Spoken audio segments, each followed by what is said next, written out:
Vamos a continuar con la quinta y Dios mediante última sesión de corrección del examen de administrativos del Estado 2024. Como habíamos dejado en la pregunta 12 la corrección, pregunta 12 incluida, lo que vamos a hacer en la sesión que empezamos ahora es abordar el análisis del ejercicio desde la pregunta 13 incluidas hasta la 20, incluidas también las de reserva. Veremos de la 13 a la 20 porque no nos dio tiempo ayer y después abordaremos las 5 preguntas de reserva sobre las que haremos un muy ligero, muy superficial comentario, ¿de acuerdo? Espero que esta sesión sea más corta que la anterior porque la otra se nos quedó un pelín larga al final, pero bueno. Vamos allá. Pregunta número 13. También cabría la posibilidad de que doña Elena participase en un procedimiento de provisión de puestos de trabajo por el sistema de libre designación en el Ministerio de Asuntos Exteriores, para la cual se requeriría antes de su nombramiento, y se nos dice, informe favorable de la Secretaría de Estado de Función Pública, ser funcionaria del subgrupo A1, informe favorable del Ministerio de Agricultura, Pesca y Alimentación, informe favorable de la Secretaría de Estado de Administración Pública. Si recordáis, en las preguntas anteriores nos estaban planteando temas de laboral en el sentido de gestión pública, de gestión de función pública, de gestión de personal, respecto de la protagonista del supuesto, que era doña Elena. Futuro profesional, disciplina funcionarial, ley de incompatibilidades y a lo último, aquí la promoción a su grupo superior, en concreto administradores civiles del Estado. Lo que hace esta pregunta 13 es cambiar un poquito de tercio y lo que nos plantea es la necesidad de un informe concreto en un procedimiento de provisión. Como bien sabéis, porque así lo abordamos en las preguntas anteriores, la provisión de puestos se regula, además de en el TREBEP, que tengo convenientemente cerrado, pero no os preocupéis porque lo vamos a abrir sobre la marcha, en el Reglamento General de Ingreso, Reglamento General de Provisión e Ingreso. Aquí hay una serie de artículos que son muy interesantes a efectos de esta pregunta, que son los que componen el título tercero, provisión de puestos. Tras unas disposiciones generales, la norma nos honra con una regulación de la provisión vía concurso y, en segundo lugar, de la provisión vía libre designación, amén de otras formas y modalidades que, por no ser interesantes ahora, pues dejamos inexploradas y no comentadas, ¿de acuerdo? Por tanto, los preceptos decisivos son estos artículos que tenéis en pantalla. El punto normativo, el punto de partida normativo es este, el Reglamento General, artículos 51 y siguientes. Entonces, ¿cuál es la pregunta que nos hacen? ¿Cuál es el informe previo al nombramiento? Y aquí tenemos una serie de opciones que son Secretaría de Estado, ser funcionaria, esto no es un informe, esto es una condición de base, Ministerio o Secretaría de Estado de Administración Pública. Bueno, la respuesta correcta es la C, informe favorable del Ministerio de Agricultura, Pesca y Ganadería. La regulación que tenemos en pantalla a partir del artículo 51 termina que la facultad de proveer estos puestos a los ministros de los departamentos de los que dependen, pero el artículo 52 es el que luego establece la convocatoria pública, artículo 54 establece que se requiere por el nombramiento el informe del titular. Por tanto, esta es la idea, la clave jurídica exacta. ¿Dónde presta servicios Estela? En un departamento que es el de Agricultura. ¿A cuál puesto está aspirando Estela? A un puesto por libre designación en exteriores. Por tanto, antes del nombramiento debe emitirse informe, pero no en el de destino, sino en el de origen. Debe emitirse informe en el departamento de origen, que en su caso, el caso de Estela, es el Ministerio de Agricultura, Pesca y Alimentación. Esto es exactamente lo que sucede y lo que nos dice la respuesta C. Ese es el motivo, ¿de acuerdo? Pregunta un tema muy concreto porque no nos preguntan nada más o nada distinto que el informe, ¿de acuerdo? Esta sería la idea. ¿Por qué se hace así? ¿Por qué hay un informe que además tiene que ser favorable del departamento de origen? Fijaos lo que dice. El nombramiento requerirá el previo informe del titular del centro, organismo o unidad a la que esté adscrito.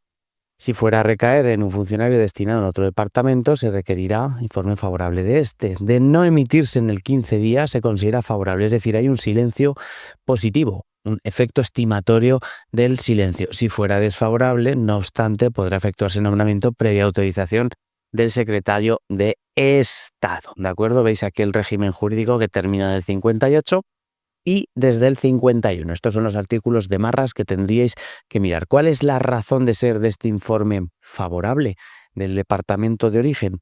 Pues podemos explorarlo desde varios puntos de vista, pero yo creo que la razón se basa en que cuando un ministerio pretende atraer, absorber, atraer sería la palabra, por libre designación a un funcionario que a su vez está prestando servicios, pues como es natural en otro departamento, esa decisión de atracción,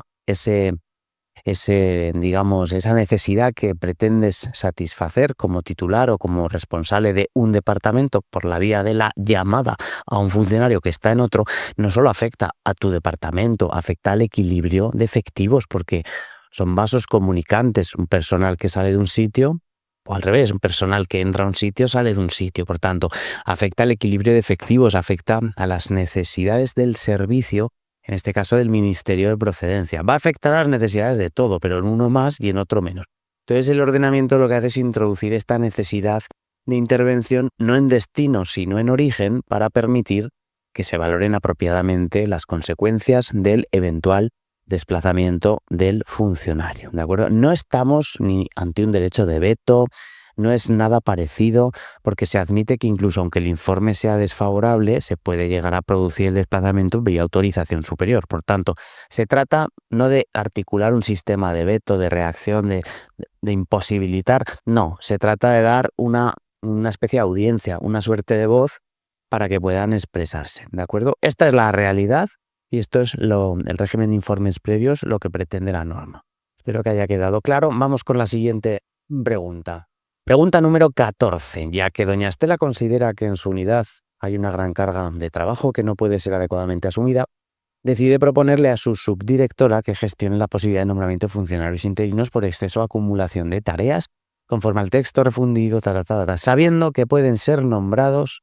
Bueno, pues aquí dice A, por periodo máximo de 3 años, B, por plazo máximo de 9 meses, dentro de un periodo de 18, C, con duración máxima de 3 años ampliable 12 meses más, es decir, 3 más 1, 4, D, por el tiempo que dure la cobertura de los puestos conforme a la correspondiente oferta de empleo público. Claro, aquí lo que tenemos que explorar, lógicamente, es el TREBEP y las circunstancias habilitantes de la interinidad, que son 4, que recordad además fueron modificadas hace unos poquitos años en el 21, es decir, la redacción inicial del Estatuto Básico no es esta es la redacción ya modificada. Y tenemos 4 activaciones: la existencia de vacantes, una plaza vacante es aquella plaza que carece de titular, máximo 3 años, la sustitución transitoria de titulares, aquí nos dicen durante el tiempo, ojito el adverbio, estrictamente necesario y ni un momento más, la ejecución de programas de carácter temporal, duración de 3 años, ampliable 12 meses más, y el exceso o acumulación de tareas, aquí es la que nos interesa, por plazo máximo de 9 meses en un periodo global de 18. Lo de global lo digo yo, no lo dice la norma. Por tanto, si esto es así, sabemos que la respuesta correcta es, en efecto, la B de Barcelona, porque se corresponde con la D de Dinamarca en el 10.1. Exceso o acumulación de tareas, plazo máximo de 9 meses, porque de hecho la propia dicción literal de la pregunta no deja espacios para la duda, no deja hueco a la interpretación. Exceso o acumulación de tareas, ¿de acuerdo? ¿Qué es lo que nos están pidiendo? El enunciado ya es expresivo, la situación es perfectamente reconocible por cualquiera que trabaja en la administración. Oye, pues en mi unidad tengo mucho volumen, o tengo gente de baja, o tengo lo que sea, hay una gran carga de trabajo, no la podemos asumir adecuadamente y planteamos pues distintas formas de cubrir el tema. Una de ellas es la interinidad. Claro, al final lo que esto obliga con precisión es a distinguir si el supuesto me encaja o no en alguna de las causas legalmente previstas, tipificadas con carácter exclusivo para la interinidad, y en caso afirmativo cuál es su duración máxima. ¿De acuerdo? Además, es que la parte buena de estas preguntas es que utiliza una literalidad, insisto, que no da lugar a la interpretación, a la originalidad, a la duda, no hay lugar. ¿De acuerdo? Entonces el fundamento es el artículo 10, razones expresamente justificadas de urgencia se puede llamar a filas, ¿verdad?, a los interinos, pero tenéis que estudiar efectivamente cada uno de los 4 renglones. Nosotros estamos en un plazo de 9 meses dentro del periodo de 18 y la causa de exceso o acumulación de tareas está bien que sea así y no sean 3 años, porque al final se supone, ¿verdad?, esto reflexionamos un poco en el vacío, pero se supone que una acumulación de tareas siempre estará pensada para necesidades coyunturales, puntuales, ocasionales, pasajeras, no estructurales, no sistémicas, no continuas, no permanentes. Son situaciones en las que a lo mejor no hay una plaza vacante, tampoco se sustituye a un titular, tampoco hay programas temporales definidos a los que acogerte, sin ninguna de las demás, pero es verdad que la administración, la oficina, el departamento, el servicio, la unidad, el negociado está generando una tensión porque hay una sobrecarga puntual de trabajo. Esa sobrecarga puntual de trabajo, asimismo y a su vez, exige reforzar sus efectivos, pero el refuerzo debe ser transitorio, con una vocación de parchear la vía de agua. Cuando se parchea una vía de agua es pues tapar el agujero para que deje la sangría, para que pare. Luego lo que tienes que hacer es comprarte otro barco, otra barca. Las vías de agua simplemente se tapan con carácter puntual. Entonces el legislador entonces permite este nombramiento interino, pero lo que hace es atarlo a un plazo más cortito, pues porque nos conoce a las administraciones, conoce cómo nos las gastamos y probablemente estaba pensando en evitar que una necesidad aparentemente temporal acabe siendo otra cosa. Es decir, que una necesidad materialmente permanente, de hecho permanente, se disfrace de sobrecarga pasajera, si queréis, y acabe cubriéndose indefinidamente por personal, voy a decir eventual, temporal. Personal temporal que está de manera eventual en la administración, en el sentido de manera pasajera, no de personal eventual. Por tanto, el límite de 9 meses en un periodo global de 18 tiene la función de ser un corsé, tiene una función de contención del abuso de la temporalidad, que a un tiempo nos obliga a explicar la diferencia entre la coyuntura y la estructura. Lo que es un tapón de estructura, aquí falta gente de carácter permanente, de lo que es algo coyuntural, de lo que es simplemente, oiga, tenemos un pico de trabajo y hay que atenderlo, ¿de acuerdo? Entonces, no se puede convertir una acumulación de tareas de manera soterrada, de manera encubierta, en una forma de sostener con carácter ordinario servicios que pueden estar de partida y de base insuficientemente dimensionados, ¿de acuerdo? Esta es la idea con la que podríais quedaros, digamos, a título conclusivo en esta pregunta. La administración puede, y diría más, debe reforzar temporalmente unidades, oficinas, departamentos, servicios saturados, pero obviamente no al margen de la ley ni defraudando su espíritu, es decir, cumpliendo la letra y sirviendo al espíritu. Cuando la sobrecarga es coyuntural, un interino entra, pero eso no es la situación. No se puede eternizar, ¿de acuerdo? La excepción no se puede convertir en regla. Dicho así, en corto, ese sería el mensaje. Muy bien, vamos a ir avanzando. Pregunta número 15. Doña Estela, tiene cierto temor por las consecuencias del estrés que sufre. ¿Os acordáis? Sufría cierto estrés. Y conoce el caso de un compañero suyo, personal laboral fijo, al que el INS, Instituto Nacional de Seguridad Social, declaró en situación de incapacidad permanente, pero no recuerda en qué grado, aunque sí sabe que la Ley General de la Seguridad Social indica 4 grados posibles y que son. Aquí nos dicen los que son, lógicamente, para que podamos tener en cuenta cualquiera de las 4 opciones, porque si son 4 y en alguna opción te aparecen 3, pues sería como muy inoportuna la mención. La normativa de referencia aquí no es el TREBEP, sino es esta ley, ¿de acuerdo? Porque además el enunciado no admite mucha discusión, lo que está haciendo es con carácter literal reproducir la clasificación legal de los grados de incapacidad permanente establecida en la normativa de seguridad social, ¿de acuerdo? Partimos de los hechos del enunciado. Esta funcionaria Estela reflexiona sobre las consecuencias del estrés, sabe que hay unos por ahí, no sabe cuáles son, le suena que son 4, bueno, pues ya tiene algo de información. Como digo, la normativa es esta, la Ley General de la Seguridad Social, en su versión refundida del año 2015, y entre sus muchísimos contenidos, ¿verdad?, pues las incapacidades que aparecen reguladas en ella, ¿veis? Riesgo ante la lactancia, cuidado de menores, incapacidades permanentes contributivas.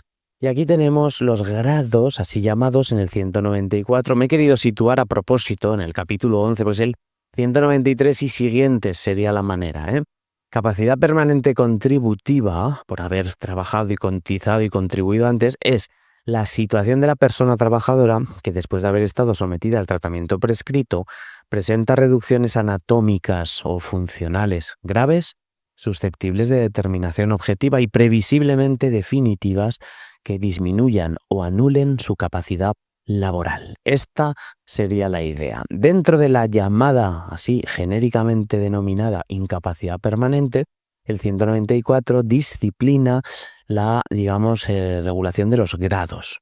La incapacidad permanente, cualquiera que sea su causa determinante, es decir, por aquello que suceda, se clasificará en función del porcentaje de reducción de la capacidad de trabajo del interesado, aquí ya no dicen de la persona trabajadora, del interesado en ella, valorado de acuerdo con la lista de enfermedades que se apruebe reglamentariamente, sería coma en los siguientes grados. Ahí faltaría una separación. A, incapacidad permanente parcial. B, incapacidad permanente total. C, incapacidad permanente absoluta.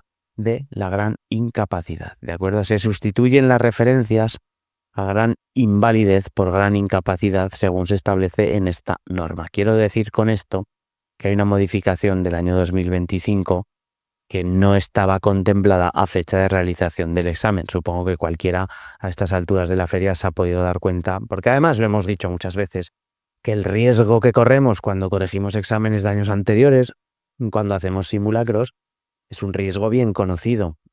Es el riesgo consistente en no entender nada, es el riesgo consistente en decir, oye, el umbral de contratación pública eran 140 o 143.000.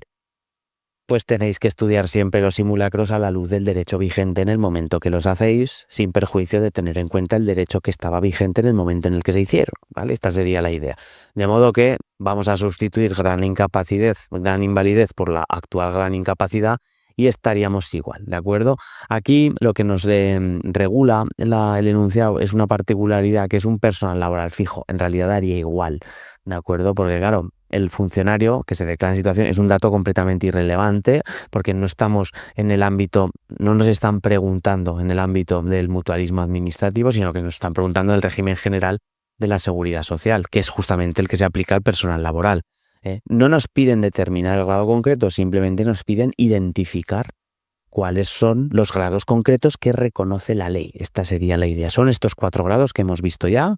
Voy a cerrar la ley de actualización porque no la voy a emplear. Una clasificación en 4 grados, cerrada, tasados, en fin, la incapacidad permanente parcial, por si alguien no sabe lo que es una incapacidad e imposibilidad de ejercer de la profesión habitual, la que sea. Tu profesión habitual no la puedes ejercer. Ojo, este grado implica una disminución normalmente no inferior al 33% del rendimiento normal, pero no impide algunas tareas aparte. Es decir, el trabajador podría seguir trabajando pero con menos rendimiento, ¿vale? Su protección es puramente, vamos a decirlo así, indemnizatoria. Es la menos gorda, ¿vale? Porque al final la parcial es que tu rendimiento en esa profesión va a disminuir, ¿vale? Pero no puedes decir, no puedo hacerla. Podrías, pero peor.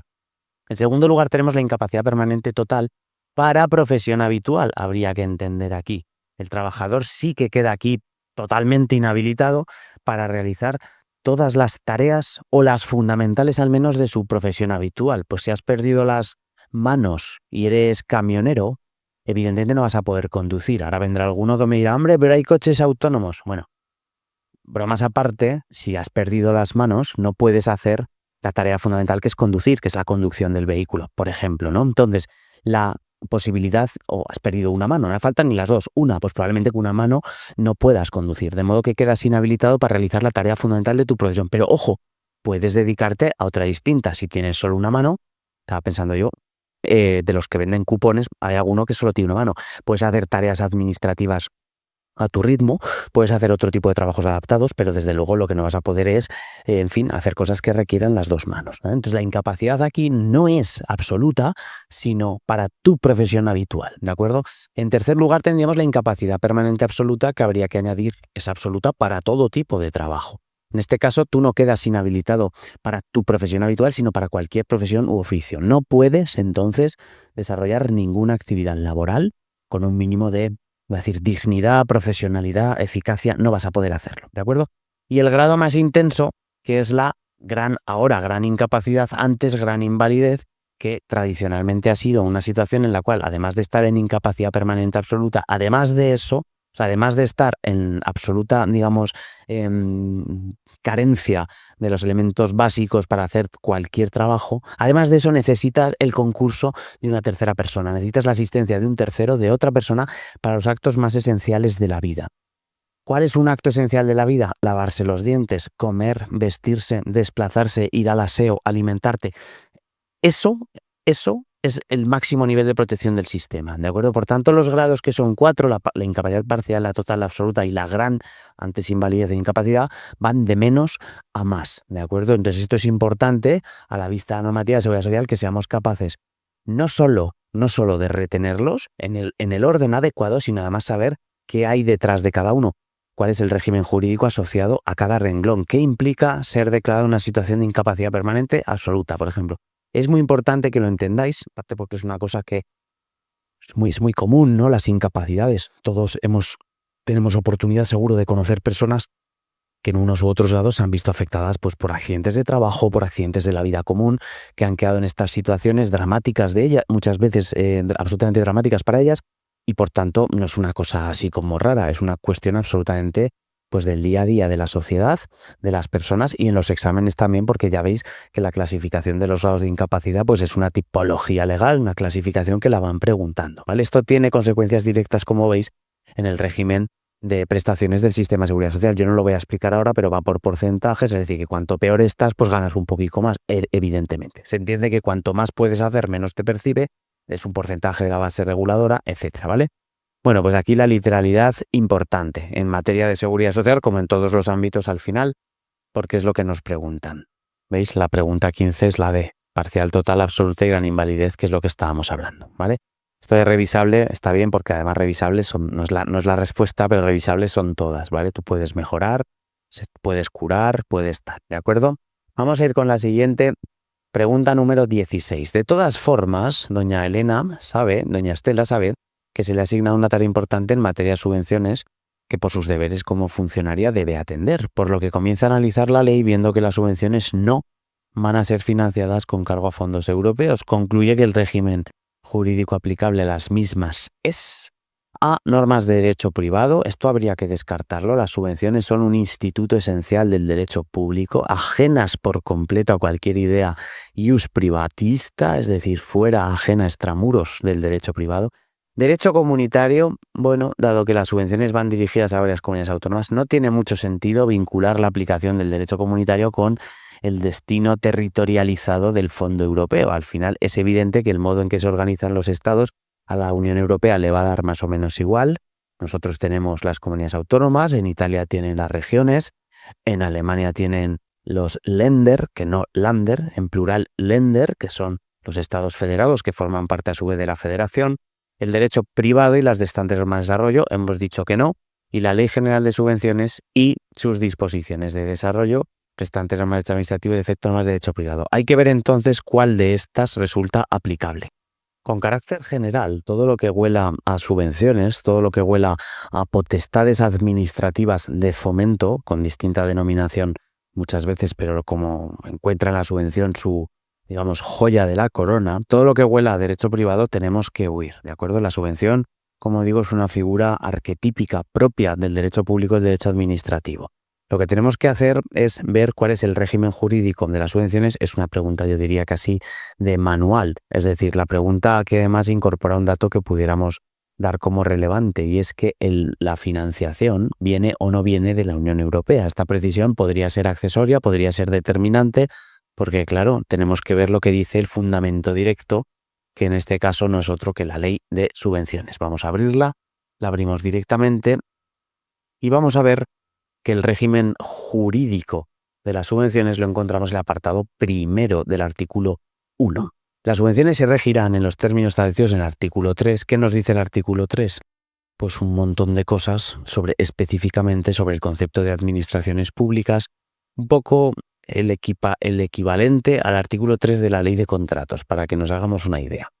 Ese ámbito subjetivo. Régimen jurídico de las subvenciones se regirán en los términos establecidos en el artículo 3 por esta ley sus disposiciones de desarrollo. Las restantes normas de derecho administrativo, y aquí me pararía, en su defecto sería como punto y seguido, en su defecto y solo en su defecto, normas de derecho privado, ¿de acuerdo? Esta sería la idea. Por tanto, materia subvencional hay una gran publificación, porque las subvenciones son entregas de dinero que hacen las administraciones. Si a ti el Banco Santander te da una beca, eso no es una subvención. Beca La Caixa para estudiar en Canadá. Está muy bien, es un auxilio, es una ayuda, sería un fomento económico para investigar, para incentivar el estudio, lo que sea, pero no puede ser una subvención. Y diréis, ¿por qué?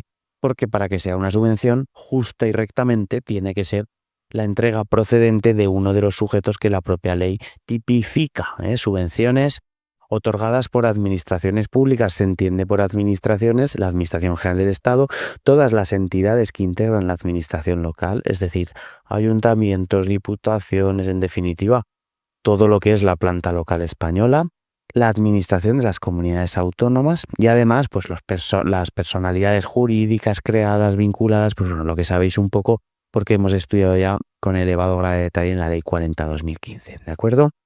Esto es lo que tenemos que saber respecto al régimen jurídico, es una pregunta más teórica que otra cosa. La pregunta 16 es más una pregunta de manual que una pregunta práctica. Vamos con la siguiente.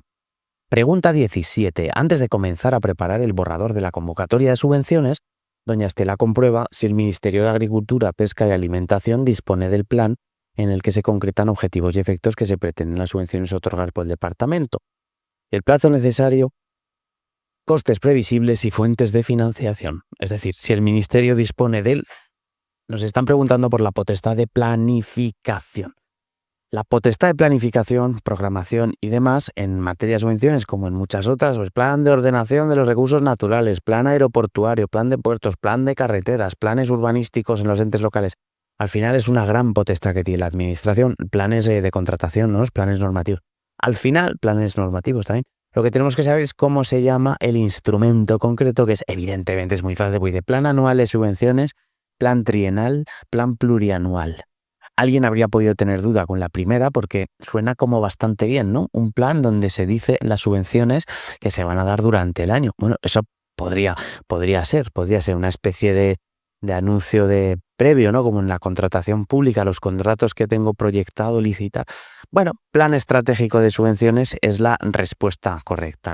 El marco normativo de la materia es el mismo que hemos visto antes y la regulación la tenemos en la misma ley que es esta, ¿de acuerdo? En la Ley General de Subvenciones, donde se regulan todas estas cuestiones, una de las cuales, artículo 8, el plan estratégico. ¿Veis? Los órganos de las administraciones públicas con carácter previo, es decir, que lo tienen que hacer y además lo tienen que hacer antes de empezar a soltar pasta, deben concretar en un plan estratégico de subvenciones los objetivos y efectos que se pretenden con su aplicación, el plazo necesario para la consecución, costes previsibles y fuente de financiación, es decir, quién va a pagar, supeditándose en todo caso al cumplimiento de su objetivo de estabilidad presupuestaria. Bueno, pues el plan estratégico es el contenido, digamos, o es el instrumento previo, obligatorio de planificación. Es un instrumento planificatorio de planificación que, como digo, debe existir antes de aprobar bases reguladoras, convocatoria de subvenciones. Es fundamental, no es un requisito que digas, bueno, si quiero lo cumplo y si no. No, es un requisito absolutamente previo que va a condicionar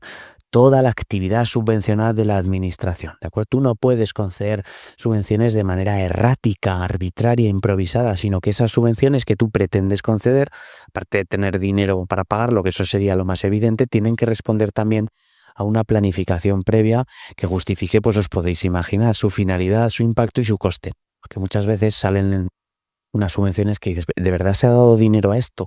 O tal, es verdad que hoy en España tenemos una política de ayudas pues un tanto cuestionable, porque muchas veces el ciudadano de a pie tiene la sensación de que hay dinero para algunas cosas, pero no para otras, y normalmente no para las importantes. Estoy pensando en la investigación contra determinadas enfermedades, pues acordaos vosotros, los enfermos de ELA, la esclerosis lateral amiotrófica, ¿cuántos años no se han pegado mientras estaban literalmente muriendo pidiendo la financiación? Hay subvenciones que muchas veces el ciudadano de a pie no las entiende bien, o mejor, no las entendemos bien. Pero bueno, el plan estratégico se supone que es una suerte de instrumento de control previo, al menos de planificación, que viene a garantizar que, oye, la actividad subvencional, al menos sobre el papel, esté alineada con los objetivos públicos que se hayan definido, que se entiendan de interés público, que sean financiables, ¿de acuerdo? Esto, como digo, sobre el papel. Luego la realidad es más vidriosa, no es tan lisa, es más rugosa y por tanto pues tenemos pues eso, situaciones un tanto kafkianas con el tema de las subvenciones. Vamos a dejarlo ahí. Pregunta número 18. Con carácter previo a la convocatoria de subvenciones, doña Estela sabe que debe efectuar, pues aquí volvemos otra vez a la materia presupuestaria, aprobación del gasto, ¿verdad? Nosotros tenemos la pregunta 18, compromiso de gasto, aprobación del gasto, reconocimiento y reconocimiento. Lo que pasa que dice reconocimiento de la obligación y reconocimiento de obligación más pago, ¿de acuerdo? La pregunta 18, si os fijáis, va absolutamente de la mano con la pregunta 19, así que las podemos contestar juntas, porque por un lado tenemos la normativa subvencional, estamos gastando dinero desde el punto de vista de la gestión, que dice toda actuación subvencional implica un gasto. Entonces no solo es la ley de subvenciones, sino por supuesto la ley que os abro ahora en pantalla, la ley general presupuestaria. Tenemos que tener crédito adecuado, suficiente. La aprobación del gasto es la primera fase que tengo que tener, previa retención de crédito, por supuesto. Yo puedo tener la autorización para realizar un gasto determinado ya con cargo a un crédito presupuestario concreto. Es el momento en el que la administración decide jurídicamente que ese gasto puede y debe realizarse. ¿Por qué? Porque sin esa aprobación no existe cobertura jurídica suficiente para comprometer fondos públicos y por tanto no puedes convocar subvenciones, que todos sabemos que si convocas unas subvenciones es que vas a gastarte dinero, porque una subvención implica la futura concesión de ayudas económicas para terceros, ¿de acuerdo? La convocatoria, por tanto, no crea el crédito. Sería muy fantasioso pretender que una convocatoria de subvenciones crease crédito presupuestario. Esto sería la casa de Tócame Roque. La convocatoria simplemente va a gastar el crédito que previamente ahí lo utiliza. Por tanto, no puede existir convocatoria si no hay una aprobación de gasto. Es la convocatoria el instrumento a partir del cual se inicia el procedimiento de concesión, ¿de acuerdo? Pero ese procedimiento solo va a poder arrancar si la administración sabe que tiene recursos, que los quiere destinar a ese fin, y esa es la decisión que articulamos justamente mediante la aprobación del gasto, ¿vale? Ley General Presupuestaria, fases, voy a ponerlas aquí para que las tengáis localizadas normativamente. Artículo 73, la aprobación, el compromiso, el reconocimiento de acuerdo y la ordenación, pues gasto público sometido a las reglas estrictas y en este caso las presupuestarias como condición de validez de todo el procedimiento subvencional, ¿vale? ¿Cómo funcionan entonces las fases del gasto? Los tenemos aquí: aprobación, compromiso, reconocimiento y ordenación. Esto hay que mapearlo con el procedimiento de contratos, con el procedimiento de subvenciones, etcétera. Cuando tú apruebas unas bases reguladoras, todavía no tienes gasto, ¿de acuerdo? Entonces, ahí no hay gasto aprobado, estás en una fase previa de planificación. Normativas, sí, pero previas. Entonces, sin bases, luego no puede haber convocatoria. La convocatoria es la que ejecuta esas bases previas que son normativas. Y sin convocatoria no puede haber gasto. Esta sería la idea. La convocatoria es realmente el instrumento que inicia cada procedimiento de concesión, porque además es la que determina el crédito presupuestario, la cuantía total máxima, y ahí tienes el enlace con la pregunta: antes o simultáneamente a la convocatoria, ¿qué tienes que hacer? Aprobar el gasto. No puedes convocar subvenciones sin aprobar el gasto previamente, ¿de acuerdo? Insisto, la convocatoria no crea el crédito. El crédito ya existe, lo que está haciendo es utilizarlo, lo que está haciendo es distribuirlo, ¿de acuerdo? Se está, digamos, diciendo, sí, aquí hay un dinero y me lo voy a gastar, pero es un gasto que además tiene que aprobarse, ¿de acuerdo?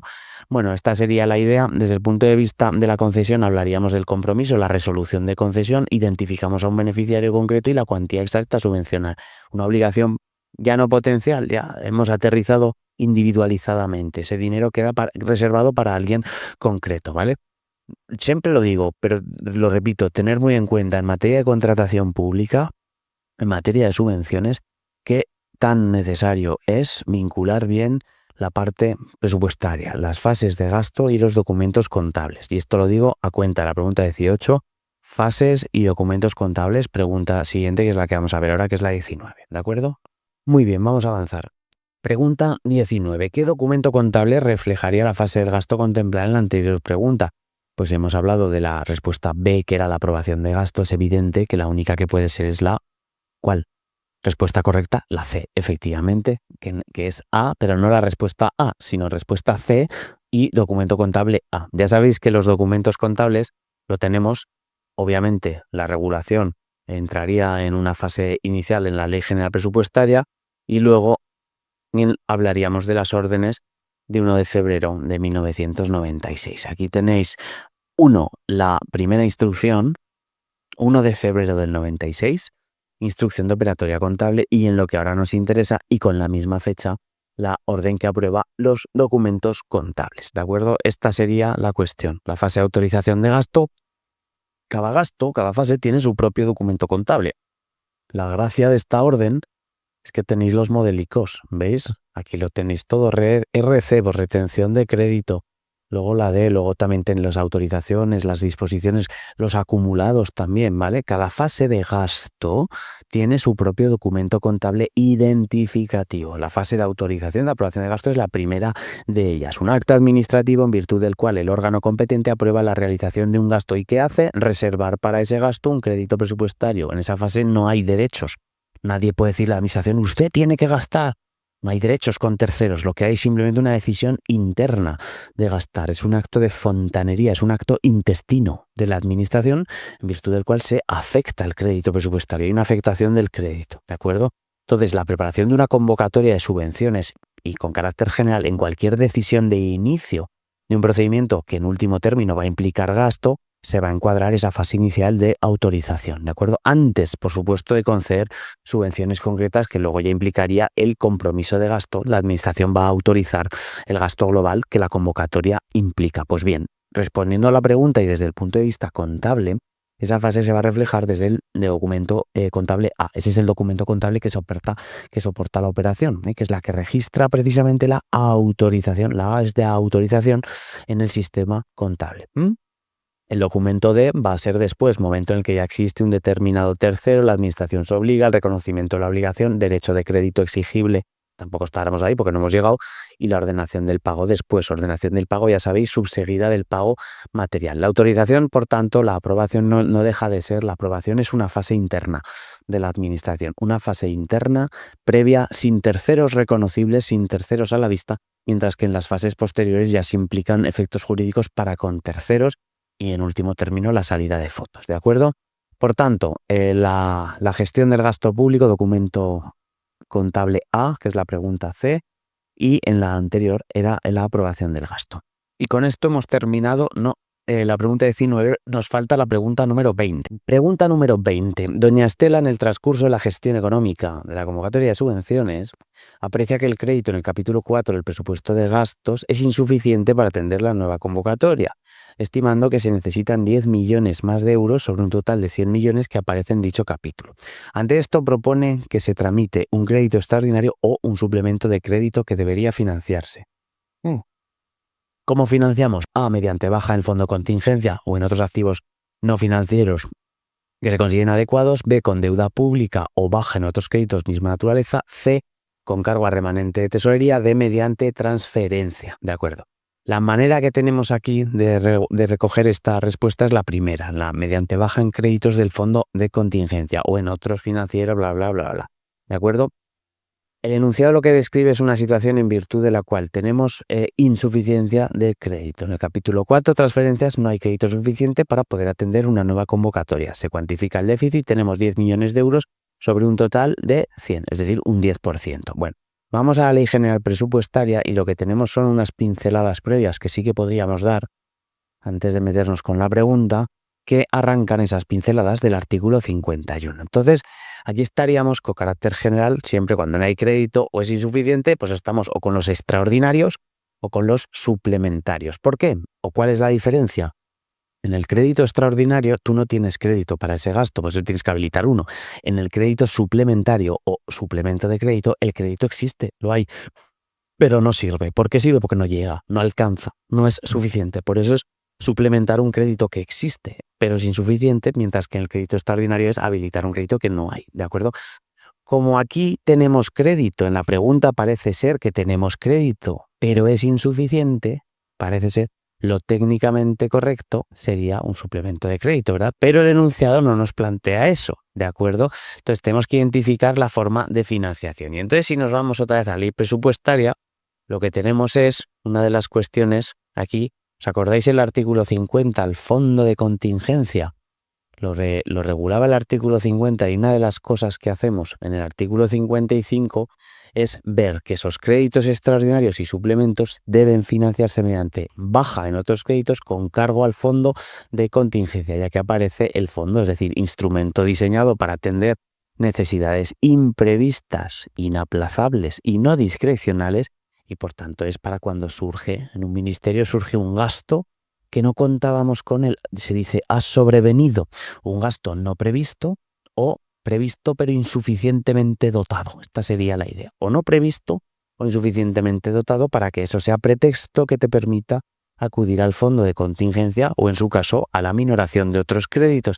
Y de acuerdo con ese artículo 55 justamente es lo que nos dice la respuesta A. ¿De acuerdo? Esta es la lógica de equilibrio presupuestario que se persigue en la ley cada 2x3 a cada paso. Legalidad presupuestaria, equilibrio presupuestario, todo incremento de gasto, cuando se admite, debe ir acompañado de una fuente de financiación real, tangible y de acuerdo con los requisitos legales. Pues la vía de la baja en otros créditos no financieros supone, oye, quitas dinero de otras partidas o reasignas recursos dentro del presupuesto como técnica de reordenación de gasto. La vía del fondo de contingencia, de la hucha de las necesidades, claro, tú tienes un crédito global, por si acaso, como decía, por si acaso, no asignado a gastos concretos, ergo destinado a imprevistos, a gastos que sobrevienen, una suerte de colchón presupuestario, como el colchón de la abuela, ¿no? Pues nueva convocatoria, necesidad sobrevenida, crédito insuficiente, pueden ser 1000 cosas, ¿de acuerdo? Y además el enunciado menciona el capítulo 4, esto no es casual, transferencias corrientes, subvenciones.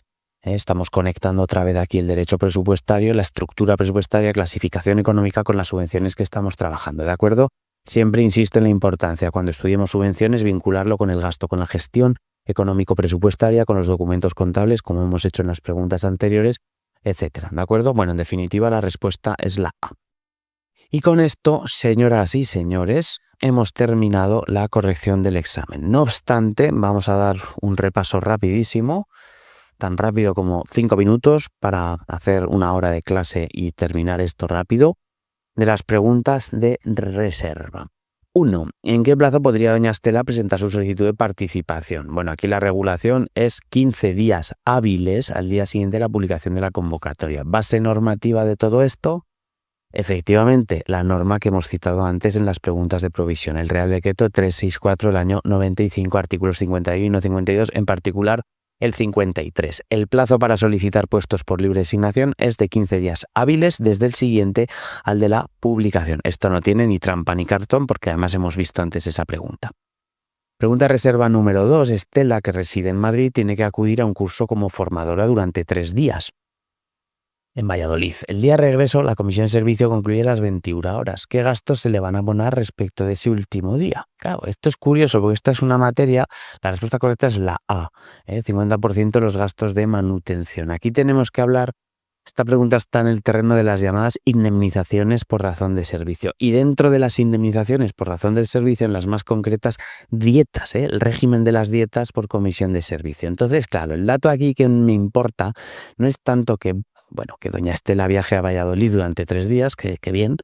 Tampoco que actúe como formadora, que también fenomenal, podría hacer cualquier otra cosa, sino el punto decisivo es el día de regreso. La comisión de servicio concluye a las 21 horas. Y yo creo que ahí está el kit de la pregunta, porque el derecho al abono de la manutención en el día de regreso justa y exactamente va a depender de la hora en que termina esa comisión, ¿de acuerdo? Por tanto, no nos están preguntando por viajes, por formación ni por gaitas, sino por la aplicación del Real Decreto de Indemnizaciones, que por si alguien no lo sabe a estas alturas de la feria, es el Real Decreto 462/2002 de 24 de mayo. Repito, Real Decreto 462, lo voy a poner aquí en la barra de Google para que lo tengáis localizado. Esta es la norma, ¿de acuerdo? Aplicación de indemnizaciones razón del servicio, en concreto el artículo, parece que era el 12, aquí, criterios para el devengo y cálculo de las dietas. Día de regreso, si la comisión concluye antes de las 14 horas, no percibes nada. Si concluye después de las 14 y antes de las 22, que es el caso, percibes el 50%. Si concluye después de las 22, percibes el 100%. Tan sencillo como eso. Básicamente es el régimen de indemnizaciones por razón del servicio y dentro de ese el régimen de las dietas. No tiene mucho más que saberse eso. Vamos con la tercera. Doña Estela tiene un compañero personal laboral fijo, grupo profesional E1. ¿Qué titulación posee? Pues bueno, hemos hablado ya del convenio, hemos hablado de las titulaciones. Es el título graduado en educación secundaria obligatoria o título profesional básico o equivalente. Es la respuesta B, ¿de acuerdo? Nosotros tenemos para el personal laboral, ya lo sabéis, es bien conocido por todos, el convenio, el cuarto convenio. ¿De acuerdo? Así se nos habla de personal laboral fijo, grupo profesional 1, son 2 pistas. 1, régimen laboral de la AGE, 2, aplicación del convenio y 3, ahora hay que saber lo de los grupos M3, M2, M1, E2, E1. El grupo profesional E1 es el nivel más básico dentro de la estructura. Básicamente, bueno, os le echáis un vistazo, lo hemos visto en otras preguntas, tienes una correspondencia absolutamente directa, ¿de acuerdo? Empleo público laboral en los niveles del llamado MECES, ¿no? El Marco Español de Cualificaciones para Educación. Bueno, personal laboral, convenio, grupos de clasificación, no tiene mucho más, ¿de acuerdo? Aquí tenemos el nivel formativo básico que, como digo, es ESO o equivalente. La antigua EGB, para que nos entendamos. Y vamos ya con las últimas. La pregunta 4. Transcurrido el plazo máximo para resolver recurso de alzada sin que hubiese recaído resolución, el recurrente podrá entender, evidentemente, el régimen de impugnación siempre nos pesa un silencio desestimatorio, un silencio negativo, y por tanto se habría desestimado el recurso interpuesto. No caducan, no prescriben y tampoco se estiman. Por el artículo, las reglas de la obligación de resolver 21, 22, 23, 24, esos artículos establecen, el 24 en particular, bien a las claras, que en régimen de impugnación es siempre silencio negativo, a excepción del doble silencio cuando la alzada también viene de una desestimación presunta y tal. Pero con carácter general, el efecto de una no respuesta, es decir, de una resolución presunta, en sede de recurso, de revisión de oficio, de recurso administrativo, en sede impugnatoria, es desestimación. Y vamos con la última, la 5 de reserva. Como consecuencia de la pérdida de efectivos producida por un elevado número de jubilaciones, se plantean fusionar la subdirección general en la que presta servicio doña Estela y otra subdirección general de la misma dirección. ¿A través de qué instrumento se podría articular esta reorganización? Bueno, pues esto exige saber los resortes básicos de la ley, en este caso 40/2015. La respuesta correcta es la D y se hace por Real Decreto de Consejo de Ministros, en este caso a iniciativa del Ministerio de Agricultura. Si un ministerio pretende fusionar 2 subdirecciones en una misma dirección general, eso no es un pequeño ajuste, eso es una verdadera modificación orgánica, es una modificación de la estructura orgánica del departamento. Si las subdirecciones generales son órganos directivos, que lo son, su creación, modificación, supresión está sujeta al régimen jurídico específico de la Ley 40. Entonces tendríamos que ir a la Ley 40 y abordar los artículos 59, a ver si quiere cargar los artículos 59 y concordantes. Nada, pues no quiere cargar, da igual. Y entonces definir órganos directivos, luego ir al 67 y decir, oye, la creación, modificación, supresión, bla, bla, bla, se realiza como mediante Real Decreto del Consejo de Ministros en el marco de la estructura orgánica básica. Creación, modificación, unidades, subsecretarías, secretarías, 59. Del 59 hemos hecho un pequeño saltito, ¿verdad? Aquí lo tenéis, subdirecciones generales, etcétera, etcétera. Bueno, pues estos artículos son los que tenéis que ponderar. Ley 40, régimen jurídico de la Administración General del Estado. Respuesta correcta en este caso, la D, que es Real Decreto del Consejo de Ministros a iniciativa del ministro. ¿De acuerdo? Pues muy bien. Con esto y un bizcocho hemos terminado la clase de hoy, que ya he prometido que sería más corta. He intentado ceñirme a mi promesa. Creo que lo he conseguido. Hemos estado 1 hora escasa para resolver la segunda parte del enunciado práctico. Y con esta 5ª clase damos por finalizada la serie. Hemos corregido los 2 supuestos prácticos con una primera clase de aterrizaje, de explicación previa, y luego con otras 4 clases donde hemos ido abordando pregunta por pregunta. En primer lugar, el supuesto 1, ¿os acordáis? Las clases 2 y 3 que hicimos de Juan Rodríguez. Y en segundo lugar, el supuesto número 2, que es el de Estela, que hemos empezado en la clase número 4, que fue la anterior a esta, y acabamos en esta 5ª y última clase con el supuesto número 2. Así que lo vamos a dejar aquí. Os mando un saludo, espero que haya sido de vuestro interés y nos vemos en la siguiente clase. Hasta luego, adiós.